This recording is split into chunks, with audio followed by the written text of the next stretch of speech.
여러분 안녕하세요. 자, 오늘은 시조에 대해서 한번 같이 공부를 해보도록 하겠습니다. 자, 여러분 교재로는 209페이지를 한번 펴보세요. 자, 209페이지입니다. 자, 고전 시가 강독 209페이지고요. 자, 이 시조에 대해서는 일단 시조라는 것은 이제 보통 시절 가조라고 그러죠. 시절 가조. 거기서 이제 나왔다는 의미가 있죠. 그래서 이 시조라는 것은 요즘으로 말하면 유행가라고 볼 수가 있습니다. 그 당시에 불려졌던 아주 중요한 노래고요. 이 시조는 고려 말에서 발생을 해서 또 이제 조선 후기까지 쭉 이어지는 그런 형태라고 볼 수가 있습니다. 그리고 이제 시조는 여러분 아시다시피 보통 3행으로 되어 있죠. 3행 시조. 그래서 초장, 그다음에 중장, 종장 이렇게 3개의 장으로 되어 있습니다. 그리고 이제 보통 그 뭐 많이 들어보셨지만 3434, 그다음에 3434, 그다음에 3543 이런 구조로 되어 있는 게 바로 시조라고 할 수가 있죠. 그리고 이게 이제 합해서 보면 한 45자 정도가 됩니다. 자, 이렇게 이제 시조가 되어 있다는 것을 알 수가 있어요. 그래서 이제 기녀 시조도 이제 있겠고요. 209쪽입니다. 그래서 이제 그 두 번째 단락에 보면 이러한 성격을 가진 시조가 시대에 따라 여러 가지 모습을 보인다 이렇게 나왔죠. 그래서 이제 시조라는 게 이제 특히 이제 이 신하들이 부른 것 중에는 불사이군, 거기 두 번째 단락의 넷째 줄에 보면 불사이군이라는 게 있어요. 자, 이 불사이군이라는 것은 두 임금을 섬기지 않는다 이런 뜻이죠. 두 임금을 섬기지 않는다. 이렇게 이제 이해를 하시면 됩니다. 자, 그런 의미가 있고요. 그 다음에 이제 조선 후기로 가면 서민들이 이제 작가로 등장한 사설 시조가 있죠. 거기 그 209페이지입니다. 그 두 번째 단락의 밑에서 다섯째 줄부터 보세요. 거기서 밑줄 좀 치세요. 자, 이 사설 시조의 탄생으로 소재의 제약을 전혀 받지 않고 생활 속에서 생길 수 있는 모든 것을 노래할 수 있게 되었다. 남녀의 사랑, 시집살이 어려움, 현실 비판 등의 정서가 그대로 작품화되고 있다. 자, 그래서 이러한 사설 시조는 어휘와 표현의 저속성 때문에 그러한 시조의 예술적 가치를 떨어뜨렸다는 비판도 받고 있지만 소재의 개방, 작가층의 확대라는 긍정적인 측면도 함께 가지고 있다. 이렇게 나오고 있죠. 그래서 이제 시조라는 게 이제 그런 그 특징을 가지고 있다라고 이해하시면 됩니다. 자, 그 210페이지로 이제 넘겨보십시오. 210페이지. 자, 페이지 210페이지입니다. 넘기시면, 자, 거기에 이제 시조라는 명칭이 쓰인 최초의 문헌 이렇게 나오는 게 있죠. 210페이지. 자, 이 시조라는 명칭이 쓰인 최초의 문헌이 바로 신광수죠. 신광수의 이 서북집에 있는 관사학부. 자, 여기에서 이제 나온다는 거죠. 그래서 108수의 7원시로 된 이 기속학부의 제15수는 평양감사가 기생들을 점거하는 전경을 그리고 있다. 그랬죠. 그래서 양귀배 고사를 인용해서 노래를 부르는 정황인데 그 앞구절에 일반 시조 나왔죠. 거기 배장단, 그다음에 내자, 장안, 이세춘 이렇게 나옵니다. 이 한자를 잘 모르신 분을 쓰세요. 일반 시조, 배장단, 그다음에 내자, 장안, 이세춘 이렇게 돼 있죠. 그래서 이제 거기에 뜻이 밑에 나오죠. 모든 시조에 장단을 맞춰주는 이는 장안에서 온 이세춘이었다. 네, 이렇게 나왔죠. 그래서 이세춘이 이제 이 관사학부에서 시조라는 이야기를 처음 썼다는 걸 좀 알아두시면 되겠습니다. 그래서 이제 그 다음에 이제 그 다음 단락에 보면 현재 사용되고 있는 시조라는 명칭은 학문적으로는 두 가지 의미가 있는데요. 하나는 시조창, 그러니까 이 시조라는 것 자체가 두 가지가 있다는 거예요. 하나는 시조창이 있고 하나는 가곡창이 있다는 거예요. 이 시조창이라고 하는 것은 이제 일종의 음악적인 의미죠. 음악적 의미. 그런 의미로 이제 볼 수가 있겠고요. 또 하나는 시조 시형이라는 의미가 있다는 거죠. 시조의 어떤 형태를 가리키는 의미가 있다. 이렇게 이제 볼 수가 있겠습니다. 그래서 이제 시조라고 하는 것은 그 밑에 단락이 있죠. 고려 말에서 시작이 돼서 조선 초까지 확립이 됐고요. 조선 후기까지 이제 노래로 불려진 그런 형태를 이야기한다고 볼 수 있겠습니다. 그래서 이제 보통 삼행이고 그 3, 4음수가 중심이고 사음보의 율격을 가지고 있다. 이 사음보라는 것은 음보라는 것은 소리의 걸음걸이죠. 영어로는 이제 푸시라고 하는데 이런 거죠. 태산이 높다 하되 하늘 아래 메이로다. 자, 이런 게 이제 바로 사음음도죠. 하나, 둘, 셋, 넷. 이렇게 되는 겁니다. 그래서 이 시조 작품은 이제 현재 확인되는 게 진본 청구영원 이래의 이제 그런 노래집, 가집이죠. 여기에 실린 것들이라는 거죠. 그래서 이전에는 일부 문집에 실려 있을 뿐인데 이 경우에도 18세기 이전을 이제 소급하지는 못하기 때문에 고려 말부터 3세기 가량은 구전에 의해 전승된 것으로 봐야 된다. 시조 작품마다 여러 개의 이본을 가지고 있고 이제 구절에서 차이를 보이는 것은 이 구전의 흔적이다. 그래서 밑에 이제 시조의 개념이 이제 볼 수가 있는 겁니다. 시조. 그래서 시조의 개념을 이제 본다면 조금 더 설명을 좀 한다면 이 시조의 개념은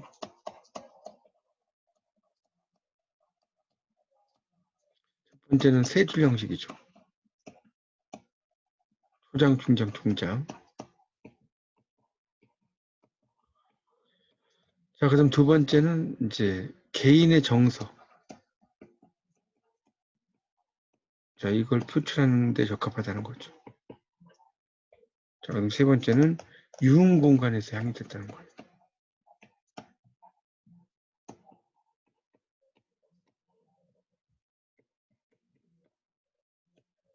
이런 얘기가 될 수가 있습니다.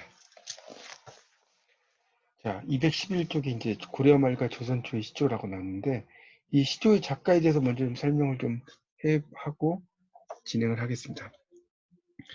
자, 211쪽인데 일단 이 시조의 작가는요. 보통 이제 5개를 나눠줄 수 있는데 자, 고려말은 바로 신흥사대부죠. 신흥사대부는 신진사대부라고도 합니다. 신진사대부. 두 번째가 조선초죠. 조선 전기라고 볼 수 있는데 이때는 사대부고요. 자, 세 번째는 조선 중기죠. 자, 이때는 사대부층과 기녀층이에요.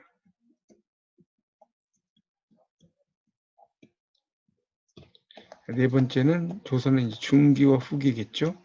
자, 이때는 서민층의 참여죠.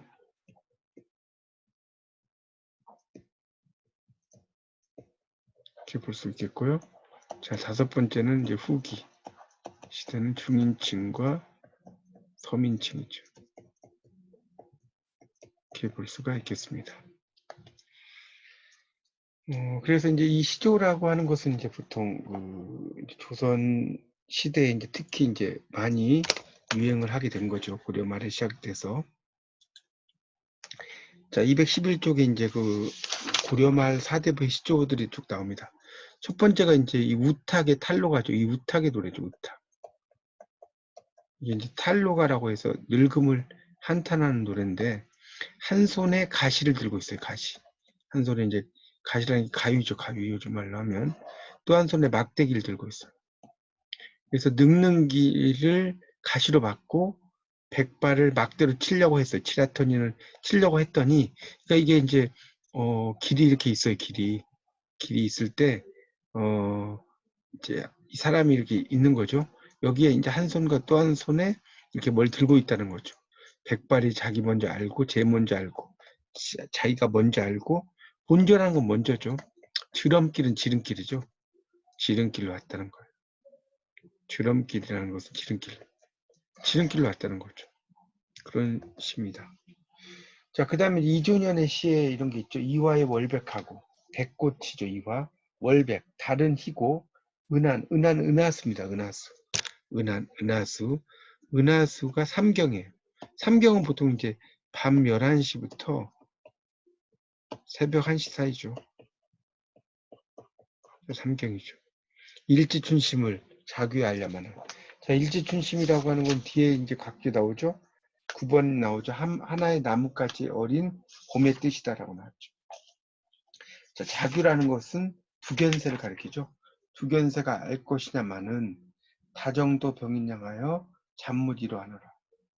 다정한도 병인 것 같아서 병인 듯해서 잠을 못 잔다는 거죠. 여기 일워하노라는 것은 이룬다는 뜻이에요. 잠 못 이룬다 이 뜻입니다. 자, 그 다음에 이제 최영의 시조 있죠. 노기상제. 그 밑에는 뭡니까? 용천설학이죠. 자, 노기상제를 살찌게 먹였다는 거예요. 자, 시냇물에 씻어두고. 노기상제는 그 12번 설명 나오죠. 노기는 하루에 천리를 달린다는 명마로 주 모광이 천하를 두루 다닐 때 타고 다녔던 말이고, 상제는 서리를 일으킬 정도로 빨리 달리는 말발굽을 의미한다. 대단히 빠른 말이다 이렇게 나왔죠. 그래서 이 노기상제를 살찌게 먹여서 시냇물에다가 이제 씻어두고, 용천설학은 일종의 보검이라고 이제 보시면 됩니다. 아주 좋은 칼이죠. 자, 그래서 이 용천설학을 들게 갈아. 용천설학을 들게 갈았다는 거죠. 그러니까 날이 잘 서도록 갈았다는 뜻이겠죠. 다시 쌓여 둘러매고 그 용천설학을 쌓아서 둘러맸다는 뜻이겠죠. 장부의 위국 충절을 적셔볼까 하노라. 장부의 채영은 되게 이제 그 뭡니까 그 고려 말의 어떤 충신이라고 볼 수 있겠죠. 그래서 이제 그런 장부의 위국 충정, 나라를 위하는 충성스러운 그 절개 이런 뜻이겠죠. 위국 충절 이렇게 볼 수 있습니다. 자, 그 다음에 이제 이세계 작품이 나오죠. 자, 백설. 이 백설은 이제 흰구름인데 이 백설이라는 것은 이제 시조에서 보통 큰 어려움을 의미하는 경우가 많죠.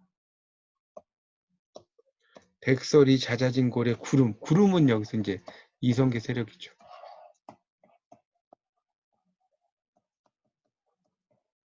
자, 이게 머으레라.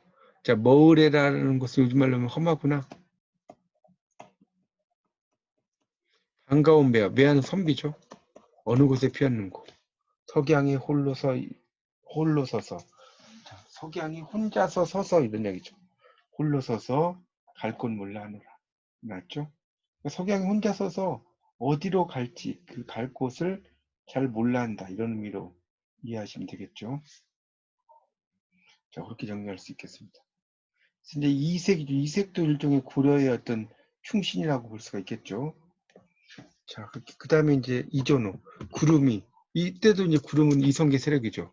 무심하다는 말이, 욕심이 없다는 말이 허랑하다. 잘못됐다는 뜻이겠죠. 중천에 떴어요. 임의로 다녀. 제멋대로. 임의로라는 건 제멋대로죠. 다니면서는 다니면서죠. 구태야, 광명한 날빛을 따라가며 덮나니. 그 광명, 빛, 구름, 그 빛이 있는 날빛을 따라가면서 덮느냐 이런 뜻이겠죠. 그런 의미죠. 그러니까 여기서 이제 그 광명한 날빛이라고 하는 것은 뭐겠습니까? 임금의 총애를 의미한다고 볼 수가 있겠죠. 자, 그 다음에 이제 길제의 시조가 있죠. 500년 도읍지를 필마로 돌아선. 필마라는 건 보통 말이죠. 보통 말로 돌아더니 산천은 의구하되 옛과 같지만 인걸은 간데 없다. 자, 인걸은 어디 있는지 모르겠다는 거죠. 어집어 태평연월이 태평성대가 꿈이런가 하느라 나오죠. 자, 그 다음에 흥망이 유수하니. 자, 이때 유수라는 말은요. 이럴 때도 있고 저럴 때도 있다는 뜻이에요. 유수.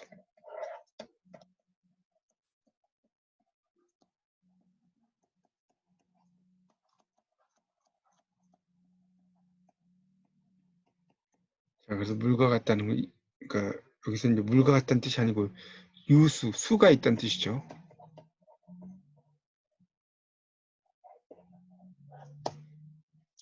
안 올 때도 추초로다. 가을뿐이라는 거죠. 그래서 뭡니까? 500년 도비 목적. 목동이 부는 피리죠. 이 적자가 피리 적자예요. 그러니까 목적이란 것은 이제 목동이 부는 피리를 말합니다. 여기에 붙여시니 석양에 지나가는 객이 눈물겨워한다. 자, 그 다음에 원찬석의 노래입니다. 이 몸이 죽어 100번 고쳐주고. 이 정몽주의 노래죠. 백골이 진토돼요. 이 진토라는 건 일종의 먼지 같은 거죠. 혹시라도 있고 없고 임양은 일편단심이야. 가실이란 것은 이제 없어질이죠.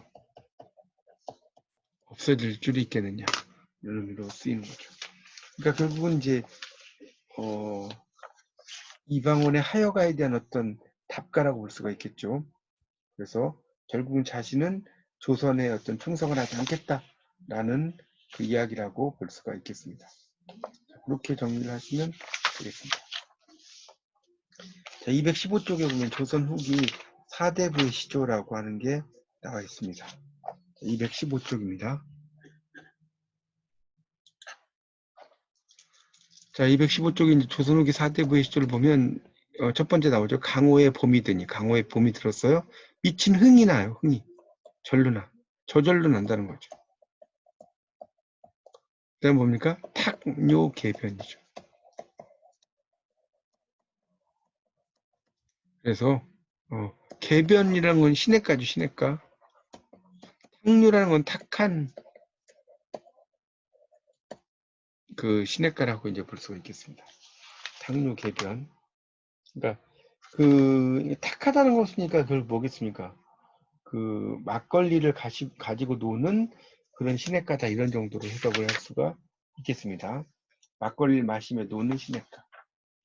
거기에 이제 금리너 안주루다. 이 금리너라는 것은 그 뒤에 5번 나오죠. 금빛 비늘 가진 물고기 쏘가리를 가리킨다. 쏘가리가 안주다. 요즘에도 뭐 이제 쏘가리 매운탕 뭐 이런 거 있지 않습니까? 그게 안주라는 거예요. 이 몸이 소일해엄도. 자, 이것도 역군의셨다. 또한 임금의 은혜다. 의미가 되겠죠. 그러니까 그 이 몸이 그 한가의 엄도네. 한가의 엄도. 이 몸이 한가의 엄도 역군이셨다죠. 그러니까 한가라는 것 자체가 이제 아주 그 뭡니까 여유 있게 지낸다 이런 뜻이 되겠죠. 자, 그다음에 강호의 여름이 드니 초당에 일이 없어요. 이 초당은 이제 초가집을 가리키죠. 일이 없어요. 위신한 믿을 만한 강파 강의 물결은 보내나니 바람이다. 보내는 것이 바람이다. 이 몸이 서늘해옴도 역군이셨다.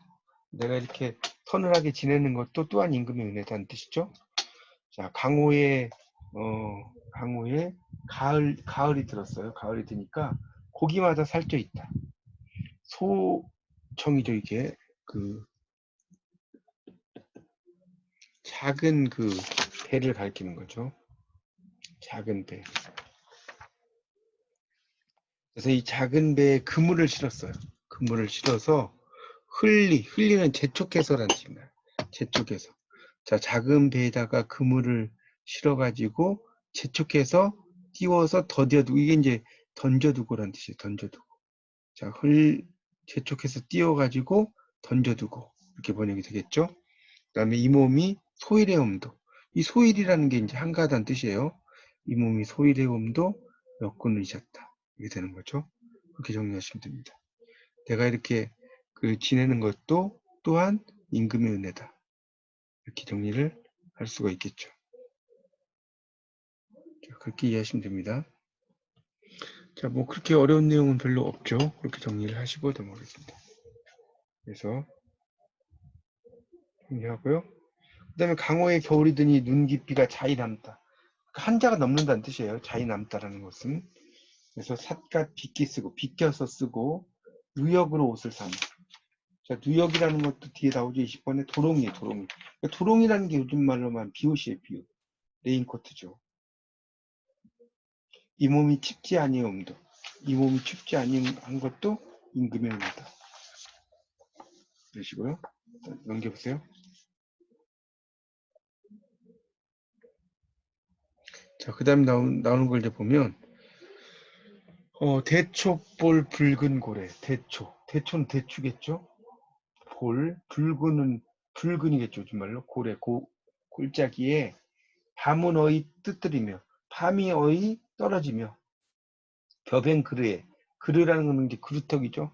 벼를 뺀 그루터기에 개나 너희 나리는고 개가 왜 내리느냐 술익자 술이 익자 채장수 돌아가니 아니 먹고 어이리 채장수라는 것은 이제 일종의 채라는 게 그 뭡니까 요즘에는 이제 채가 있는지 모르겠는데 별로 많지는 않은데 이렇게 해서 이제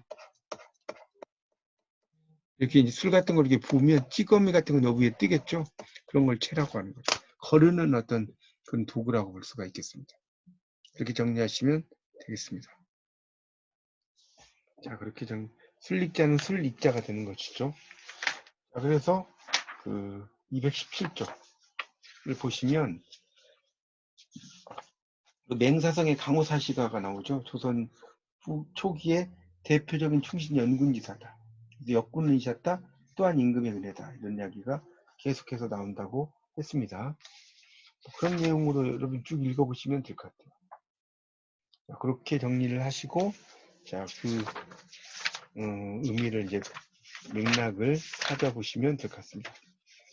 자, 그 다음에 나오는 게 이제 사육신의 시조입니다. 자, 이번 시간은 사육신의 시조까지 강의를 하도록 하겠습니다. 사육신의 시조는 218페이지에 나오죠. 죽은 6명의 신하죠. 자, 수양산 바라보며 이계를 하나노라. 자, 이건 이제 성산문의 시죠. 이 수양산은 이제 두 가지가 있죠.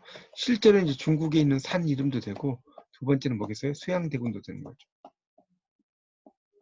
자, 그러니까 이걸 뭐라고 하냐면 중이법이라고 합니다. 수양산을 바라보면서 백의와 숙제를 하는다. 줄여 죽을 진들, 굶주려 죽을 진들, 채미가 이제 고사리 캐먹는 거예요. 이것도 할 것이냐? 아모레 푸세건들, 푸성기인들 그 뒷땅에 났더니 그게 바로 누구의 땅에 났느냐? 자, 가마귀 눈비 맞아서 희는 듯 검다는 거죠. 야광 명월이 밤인들 어두우랴. 밤의 빛과 밝은 달이죠. 임양은 일편단심이야 고칠 줄이 있으랴. 고칠 수 없다는 거죠. 219쪽. 방 안에 현는 촛불. 현는이라는 것은 이제 켠 촛불이죠. 방 안에 켠 촛불, 누굴과 누구와 이별했간데 눈물을 흘리면서 속탄 줄 모르는 거. 눈물을 흘리면서 속탄 줄 모르냐? 우리도 저 촛불 같도다 속타는 줄 모른다. 시고요.